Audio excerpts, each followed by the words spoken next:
BJP का मूल मंत्र है repeat a lie 1000 times and it becomes the truth. एक असत्य को, झूठ को 1000 बार बोलो और 1000 बाद वो सच्चाई में तब्दील हो जाएगा। इस मंत्र के तहत मेरे खिलाफ एक दुष्प्रचार और एक प्रोपेगेंडा शुरू किया गया कि न जाने कौन सा फर्जीवाड़ा हो गया, कौन से जाली दस्तखत हो गए,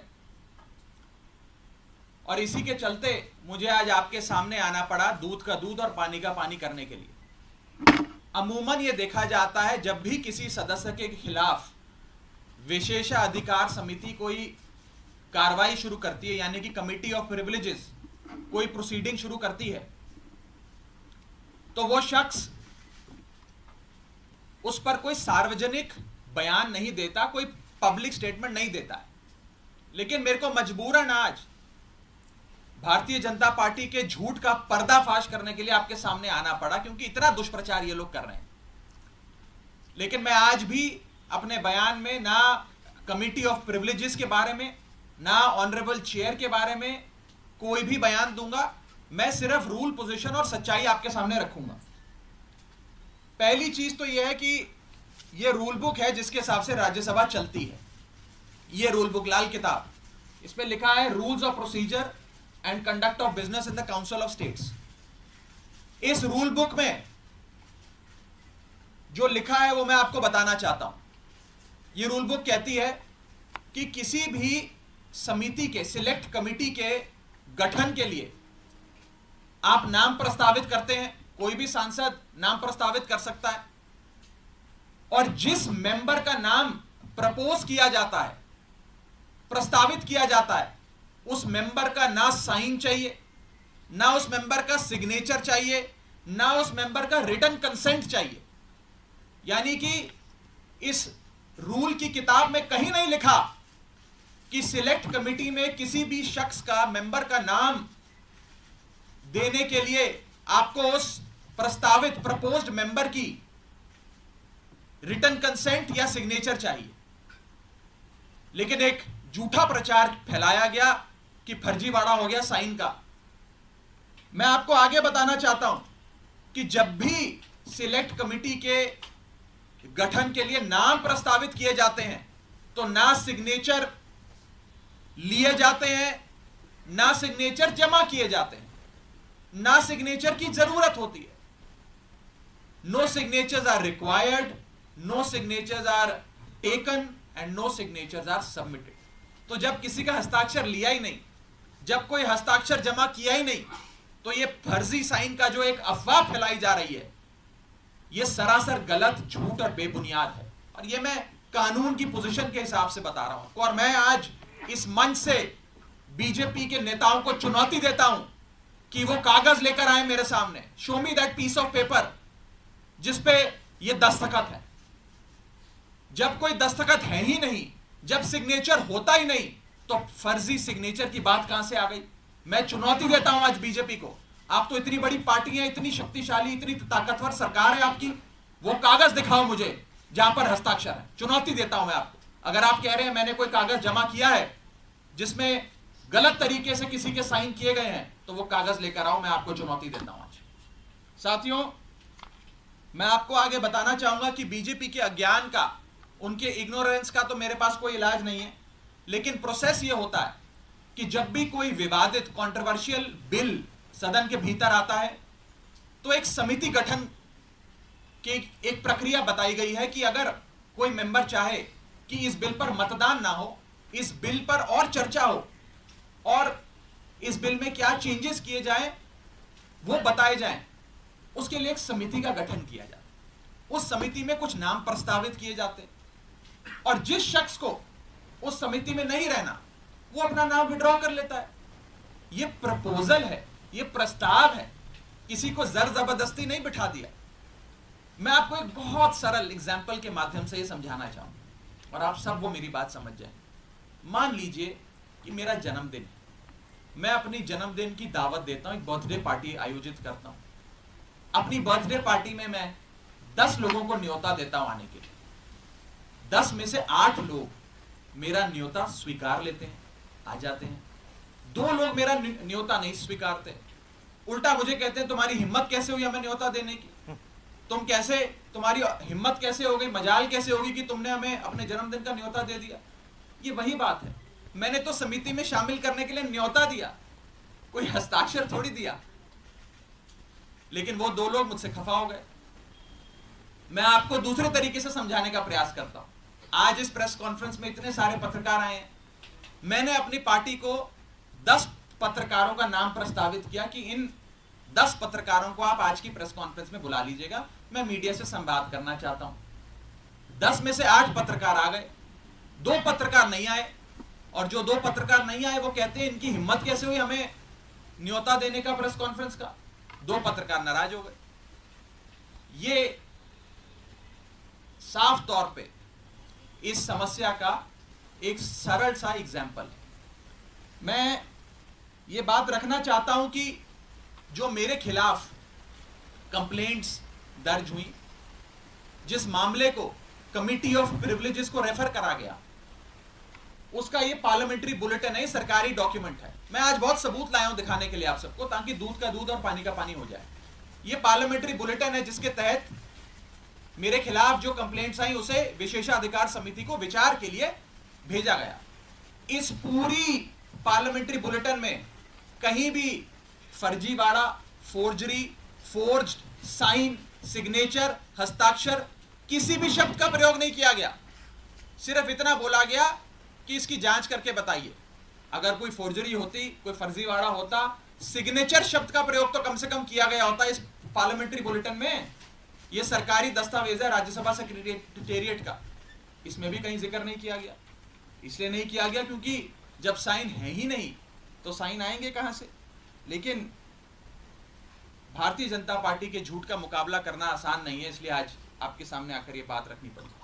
और जहां तक विशेषाधिकार समिति का प्रोसीडिंग्स का मामला है, प्रिविलेज कमेटी का मामला है, इस देश के कई बड़े नेताओं के खिलाफ कमिटी ऑफ प्रिविलेजेस ने प्रोसीडिंग्स शुरू करी, कार्रवाइयां करी, जिसमें स्वर्गीय अटल बिहारी वाजपेयी जी हैं, जिसमें स्वर्गीय इंदिरा गांधी जी का नाम आता है, मनमोहन सिंह जी का नाम आता है, मोरारजी देसाई जी का नाम आता है, सुषमा स्वराज जी का नाम आता है, अरुण जेटली जी का नाम आता है। उस श्रेणी के अंदर अगर हमें भी शामिल किया गया तो कोई बात नहीं है, मजबूती से अपना जवाब विशेषाधिकार समिति के सामने, कमेटी ऑफ प्रिविलेजेस के सामने देंगे। मैं शहीद आजम भगत सिंह की धरती से आता हूं और पूरी न्याय की लड़ाई लड़ूंगा, और मेरा विश्वास है कि कमेटी ऑफ प्रिविलेजेस अंत में दूध का दूध और पानी का पानी कर कर न्याय अवश्य करेगी। यह बात थी कि क्या हुआ। अब मैं आपको संक्षेप में यह बताना चाहता हूं, यह हुआ क्यों, यह विवाद कहां से खड़ा हुआ, यह क्यों इतनी अफवाह फैली। यह इसलिए फैली क्योंकि सोमवार दोपहर को सदन के अंदर आम आदमी पार्टी की ओर से मैंने पूरी मजबूती से दिल्ली के अध्यादेश पर अपना वक्तव्य दिया, और उसके ठीक 6 घंटे बाद मेरे खिलाफ बीजेपी ने यह आरोप लगाने शुरू कर दिए।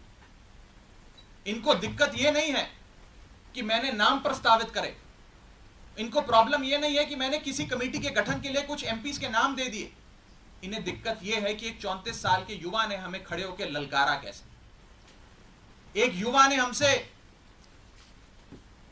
मजबूती से सवाल कैसे पूछे, और कैसे इस सुपारी जितनी पार्टी, जैसा कि गृह मंत्री जी कहते हैं, इस सुपारी जितनी पार्टी के एक युवा सांसद ने दुनिया की सबसे बड़ी पार्टी के सबसे बड़े नेताओं से देश के सबसे बड़े सदन में खड़े होकर सवाल कैसे पूछे। इन्हें दर्द इस बात का है।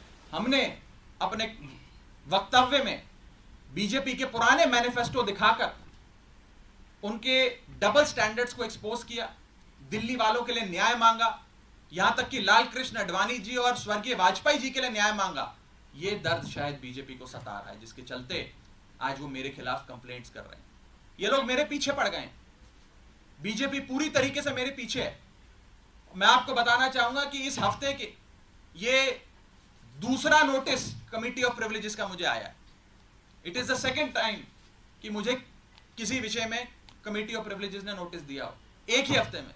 शायद ही इतिहास में कभी आज से पहले ऐसा हुआ।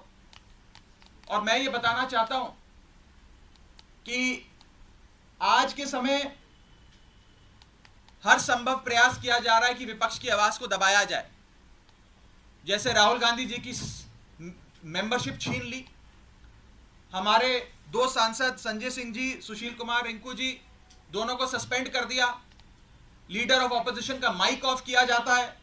अगर कोई विपक्ष का साथी खड़े होकर अपनी बात रखता है तो सदन के अंदर खड़े मंत्री उन्हें धमकी देते हैं कि तुम्हारे घर इन्फोर्समेंट डायरेक्टरेट आ जाएगी, सीबीआई आ जाएगी, बैठ जाओ चुप करके। इस प्रकार से एक अघोषित आपातकाल लगाने का प्रयास बीजेपी इस देश में कर रही है और उनका यही मकसद होगा शायद कि मेरी आवाज को भी दबाया जाए। लेकिन मैं कहना चाहता हूं कि ये युवा आवाज है, अरविंद केजरीवाल की एक सिपाही की आवाज है, ये आवाज दबने वाली नहीं है। आप कार्रवाइयां मेरे खिलाफ जितनी मर्जी करिए, आरोप जितने मर्जी लगाइए, लेकिन ये आवाज ना दबेगी ना बंद होगी। और अंत में मैं हाथ जोड़कर बस इतनी विनती करना चाहूंगा आप सब मीडिया के साथियों से कि ये जो आप लगातार पिछले 3 दिन से बीजेपी के झांसे में आकर ये चला रहे हैं कि कोई फर्जीवाड़ा हो गया, फोर्ज सिग्नेचर हैं, मेरा आपसे हाथ जोड़कर निवेदन है कि इस प्रकार की झूठी खबरें ना चलाएं। मैं आपसे कहना चाहूंगा कि आप सच दिखाएं। आप लोग इस लोकतंत्र के चौथे स्तंभ हैं, कृपया कर बीजेपी के प्रोपेगेंडा में ना फंसें। एक छोटे सेक्शन ऑफ मीडिया ने जरूर एक प्रोपेगेंडा चलाने का प्रयास किया और मुझे मजबूरन उनके खिलाफ कानूनी कार्रवाई करनी पड़ेगी, क्योंकि ना रिकॉर्ड्स में, ना कंप्लेंट्स में, ना पार्लियामेंट्री बुलेटिन में कहीं भी फोर्जरी शब्द का प्रयोग किया गया है। और अंत में मैं इतना ही कहूंगा कि जिन जिन सांसदों ने मेरे खिलाफ फोर्जरी के आरोप लगाए, सदन के बाहर मैंने देखा कई सारे बीजेपी के लोकसभा के सांसदों ने बयान दिए हैं। राज्यसभा के तो शायद किसी सांसद ने नहीं दिए, लेकिन लोकसभा के कुछ सांसदों ने मेरे खिलाफ ये बयान दिए हैं। मुझे उनके खिलाफ भी मजबूरन कमिटी ऑफ प्रिविलेजेस में न्याय मांगने के लिए जाना पड़ेगा, उनके खिलाफ भी कंप्लेंट दर्ज करनी पड़ेगी और कोर्ट के बाहर भी, पार्लियामेंट के बाहर भी, न्यायपालिका में भी न्याय की गुहार लगानी पड़ेगी। और मैं हर संभव लड़ाई के लिए तैयार हूं। मैं बीजेपी से डरता नहीं और ना डरने वाला हूं। बहुत बहुत शुक्रिया। राघव, एक बात स्पष्ट कर दीजिए, आपने कहा 1 हफ्ते में दूसरी बार नोटिस आया, तो क्या आपको नोटिस मिल गया है? कल तक ये स्थिति नहीं, अभी मुझे आज का जो विषय है इस विषय पर मुझे नोटिस नहीं मिला है। जब आएगा नोटिस तो मैं पूरी मजबूती से, इफेक्टिवली, कॉम्प्रिहेंसिवली उसका जवाब दूंगा। लेकिन पुराने वाले एक मसले पे मुझे एक नोटिस प्राप्त हुआ है, सोमवार को प्राप्त हुआ है और मैं उसका जवाब जरूर दूंगा। रूल बुक ये कहती है कि बातचीत करके भी कंसेंट लेना होता है कि आप देखिए, सांसदों का नाम लिख रहे हैं, क्या रूल बुक ऐसा कहती है? मैं इतना बस कहना चाहूंगा कि क्योंकि अब ये मामला विशेषाधिकार समिति के विचाराधीन है, इसकी निटी ग्रिटीज में जाकर किससे क्या बात हुई, किसने क्या कहा, मैं उस पर बिल्कुल कोई टिप्पणी नहीं करना चाहूंगा, क्योंकि ये उचित नहीं होता है। मैंने अपनी बात रखनी थी, आज मुझे मजबूरन, क्योंकि मेरी छवि खराब करने के लिए, एज अ पार्लियामेंटेरियन, मेरी गुडविल, मेरी क्रेडिबिलिटी खराब करने के लिए एक प्रोपेगेंडा जो बीजेपी ने चलाया है, उसका जवाब देने के लिए आज मुझे सामने आना पड़ा, ताकि दूध का दूध और पानी का पानी हो जाए। और मैं खुली चुनौती देता हूँ।